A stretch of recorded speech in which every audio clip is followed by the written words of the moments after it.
Sifat pertama yang akan kita bahas pada kesempatan sore hari ini ya. Ini sudah saya sering bahas tapi kita bahas lagi, tidak jadi masalah ya. Adalah tentang sifatul ulu, bahwasanya Allah Subhanahu wa taala adalah maha tinggi ya. Allah Subhanahu wa taala maha tinggi, dan ini keyakinan Ahlussunnah wal Jamaah bahwasanya Allah maha tinggi. Terlalu banyak dalil yang menunjukkan Allah maha tinggi di atas seluruh makhluknya. Terlalu banyak dalil bahwasanya Allah maha tinggi di atas seluruh makhluknya. Adapun dalil-dalil tersebut ya terlalu banyak ya. Namun kita akan sebutkan sebagiannya. Di antaranya Allah Subhanahu wa taala berfirman, wa huwal qahiru fawqa ibadih. Sungguhnya Allah Maha Kuasa berada di atas hamba-hambanya. Fawqa ibadih artinya berada di atas hamba-hambanya. Allah di atas. Ini ayat Al-Qur'an. Jadi saya kumpulkan dalam tesis saya ada sekitar 20 jenis sisi pendalilan. 20 jenis sisi pendalilan yang masing-masing jenis mencakup berbagai macam ayat ya. Jadi ada 20 jenis sisi pendalilan yang menunjukkan Allah di atas. Yang pertama Allah mengatakan wa huwal qahiru fawqa ibadi. Allah berada di atas hamba-hambanya, jelas di atas. Kalau ahlul bidah mereka sepakat kalau fawqa artinya di atas, maksudnya dari kekuatan, dari pamor, tapi dalam sisi letak mereka tidak setuju.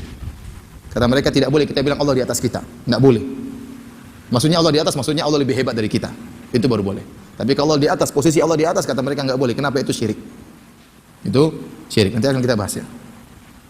Kemudian yang kedua dengan menggunakan kata min. Min itu dari ya. Seperti firman Allah Subhanahu wa taala, yakhafuna rabbahum min fawqihim. Yakhafuna rabbahum min fawqihim. Para malaikat takut kepada Rabb mereka yang ada di atas mereka, yang ada di atas mereka.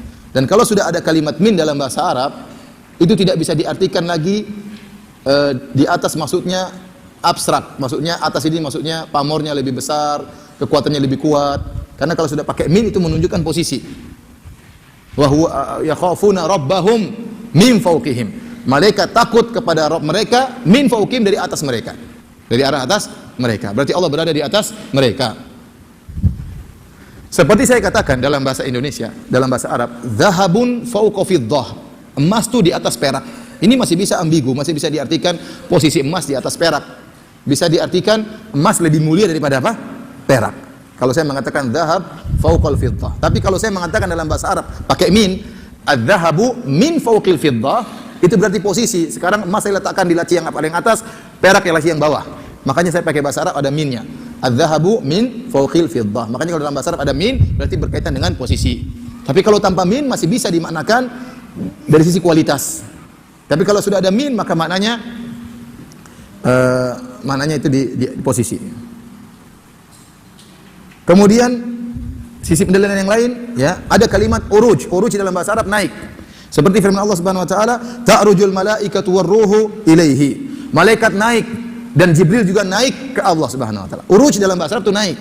Dan Allah mengatakan ilaihi, kepada Allah Subhanahu wa taala. Kalau Allah tidak di atas, kemudian malaikat ngapain naik ke atas? Tatkala Allah mengatakan ta'rujul malaikatu warruhu ilaihi, yang artinya secara letterlek malaikat dan para malaikat dan juga malaikat Jibril naik ke Allah. Berarti Allah di mana? Di atas ya. Karena naik dalam bahasa Arab, dalam bahasa apapun dari bawah ke mana? Ke atas. Dalam bahasa apapun ya. Naik itu artinya apa? Dari bawah ke atas. Dan Allah mengatakan ilaihi, kepada Allah Subhanahu wa taala. Contohnya juga dengan bahasa yang lain, uruj adalah su'ud. Su'ud juga naik. Dalam bahasa Arab juga su'ud artinya naik. Kata Allah, ilaihi yas'adul kalimut thayyibu. Kalimat-kalimat yang baik naik kepada Allah, itu diterima oleh Allah Subhanahu wa taala. Contohnya dalil Allah mengatakan Allah mengangkat sebagian makhluk kepada Allah. Allah mengangkat sebagian makhluk kepada Allah. Contohnya Allah berfirman tentang Nabi Isa alaihissalam, barrafa'ahu Allahu ilaihi. Allah mengangkat Nabi Isa ke Allah. Kalau Allah tidak di atas, kemudian ngapain diangkat ke atas? Allah mengatakan Allah mengangkat Nabi Isa ke Allah. Berarti Allah di mana? Di atas, karena diangkat. Dalil yang lain ya, Allah mengatakan Al-Quran diturunkan. Tanzilul kitabi minallahil azizil hakim.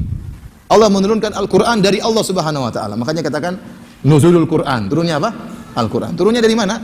Dari Allah Subhanahu wa taala. Dari Allah Subhanahu wa taala. Berarti Allah di atas. Banyak tanzilu minar rahmanir rahim, tanzilu min rabbil alamin.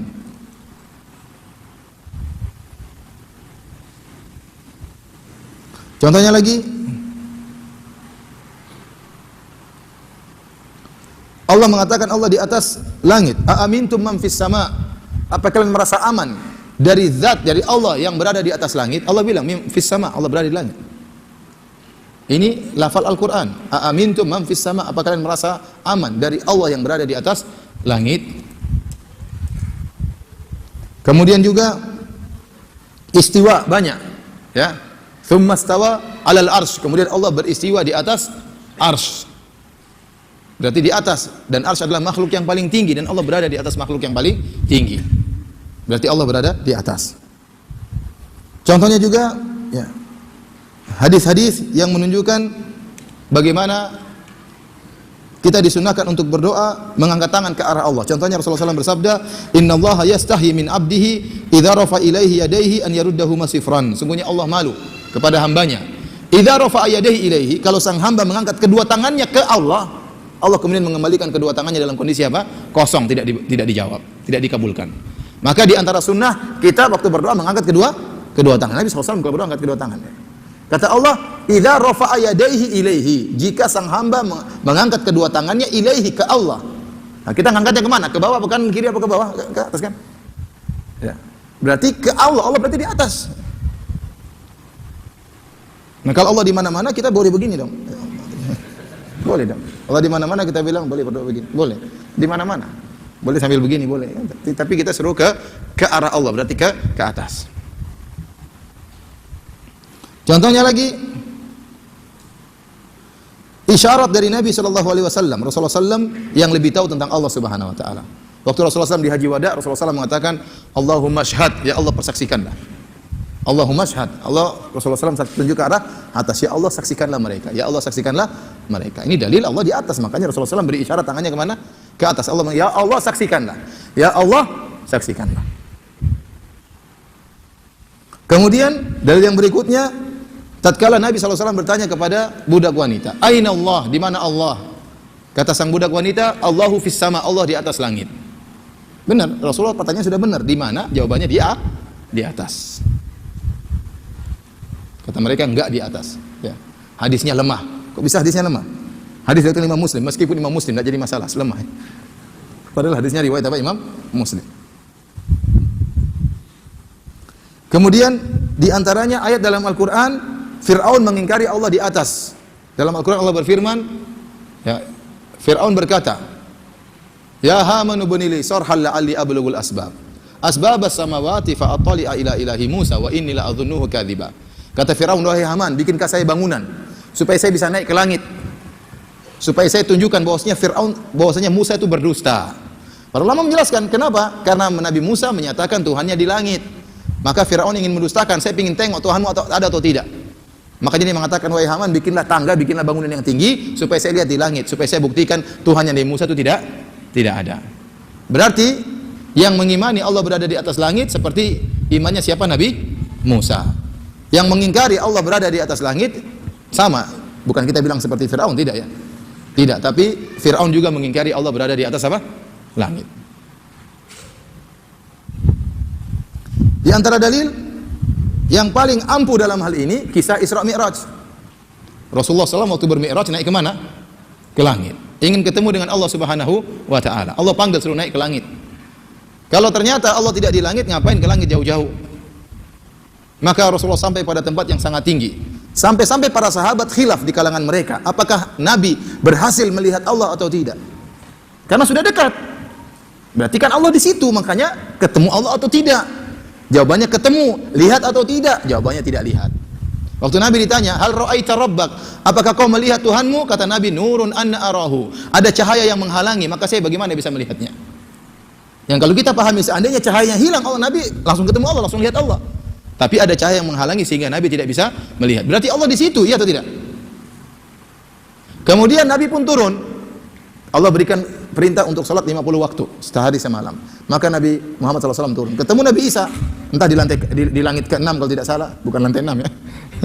Langit ke-6 atau saya lupa langit ke berapa. Nabi Musa tanya, "Bagaimana? Apa yang kau dapat dari Allah?" Kata Nabi Muhammad, 50 waktu sehari semalam.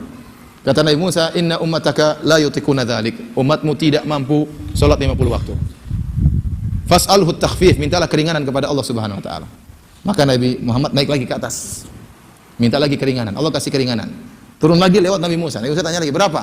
Sudah dikurangi. Oh, masih belum mampu. Minta lagi keringanan. Nabi SAW naik ke atas lagi. Minta keringanan. Allah kasih keringanan. Turun lagi. Berapa? Sekian. Oh, nggak mampu. Alhamdulillah ketemu Nabi Musa ya. Kalau nggak ketemu kita mampus. Siapa yang mampu sholat 50 waktu sehari semalam? Nggak kuat ya, 5 aja dengan setengah mampus terkadang ya. Sholat subuh setengah mati dan setengah mati ya. Saya bingung kapan kita bisa menjadi seorang yang Allah sebutkan, Rasulullah SAW sebutkan dalam hadis yang dinaungi oleh naungan Allah pada hari kiamat kelak tatkala materi jaraknya 1 mil, rajulun qalbuhu mu'allaqun bil masajid. Seorang yang hatinya rindu ke masjid.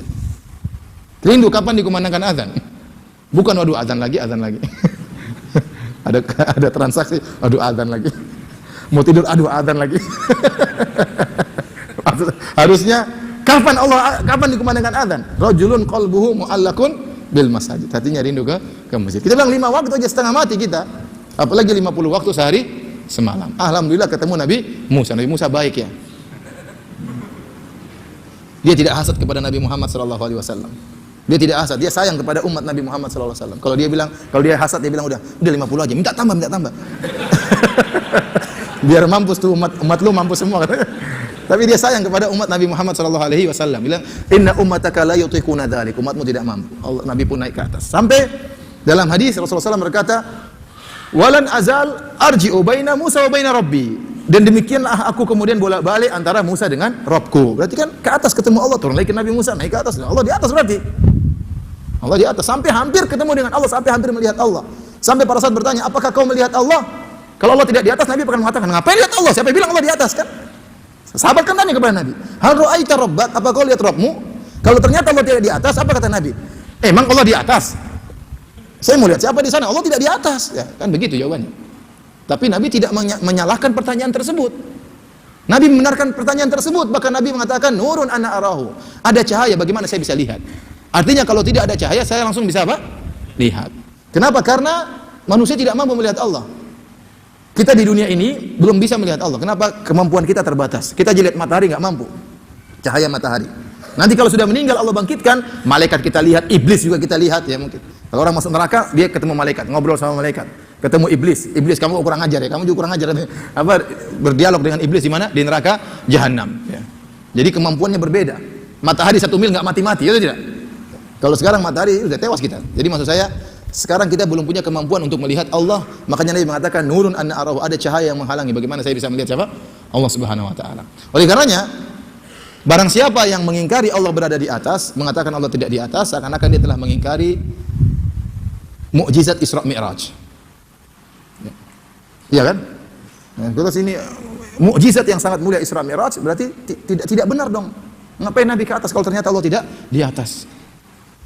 Kelaziman orang yang merayakan Isra Mi'raj harus dia yakini bahwasanya Allah berada di atas. Baik. Ikhwani fillah wa fiddin azanallahu akum ya. Jadi ini sebagian dalil yang masih banyak tapi saya cukupkan itu aja bahwasanya Allah berada di atas ya. Dan ayat-ayat berkaitan dengan Allah di atas sangat banyak. Ayat tentang Al-Quran turun banyak sekali. Ayat tentang malaikat naik ke atas ke Allah juga sangat banyak sekali. Ayat tentang malaikat turun dari atas ke bawah juga sangat banyak sekali. Ya. Ayat bahwasanya Nabi berdoa angkat tangan banyak sekali. Ya. Nah kalau semua ayat ini ternyata Allah tidak di atas, ini kan penyesatan. Al-Quran itu berarti bukan kitab petunjuk. Harusnya ada satu ayat atau satu hadis Rasulullah SAW bilang maksudnya di atas semua itu maksudnya tidak di atas, tidak di bawah, tidak di mana-mana. Tapi tidak ada satu penjelasan pun dari Nabi. Padahal begitu banyak ayat yang menunjukkan malaikat turun dari atas ke bawah, dari Allah ke bawah. Banyak ayat bahwasanya malaikat naik ke atas Allah Subhanahu wa taala. Banyak hadis-hadis malaikat turun dari Allah kemudian bertemu dengan makhluk, dengan manusia kemudian lapor kepada Allah Subhanahu wa taala. Terlalu banyak seperti ini. Nah, kalau ini semuanya ternyata harus ditakwil, maka terlalu banyak ratusan dalil harus ditakwil. Padahal Al-Qur'an itu apa? Hudan wan nur, kitab petunjuk. Nah kalau Al-Quran ternyata rumus yang harus ditakwil, berarti Al-Quran ini nggak jelas kalau begitu. Ya kalau ente ingin kejelasan kepada seorang, ente tulis surat, isinya semua isyarat.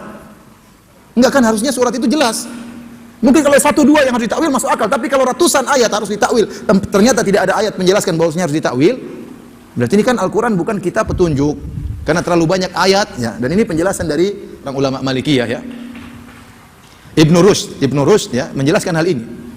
Dia mengatakan kalau seandainya kita menolak Allah di atas dan kita katakan seluruh ayat-ayat dan hadis-hadis ini adalah harus ditakwil, maka Al-Quran jadilah Al-Quran buku yang harus kitab suci yang harus apa ditakwil. Terlalu banyak ayat yang harus ditakwil. Jadilah Al-Qur'an bukan kitab petunjuk kalau begitu.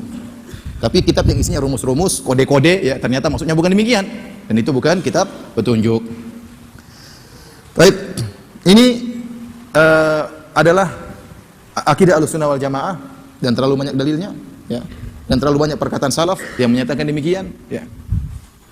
Terlalu banyak perkataan para sahabat, di antaranya seperti perkataan Zainab, dia mengatakan zawwajakunna ahalikunna wa zawwajani Allahu min fawqi sab'i samawat. Kata dia, wahai istri Nabi yang lain, kalian dinikahkan kepada Nabi oleh wali-wali kalian, adapun aku dinikahkan oleh Allah dari atas langit yang 7.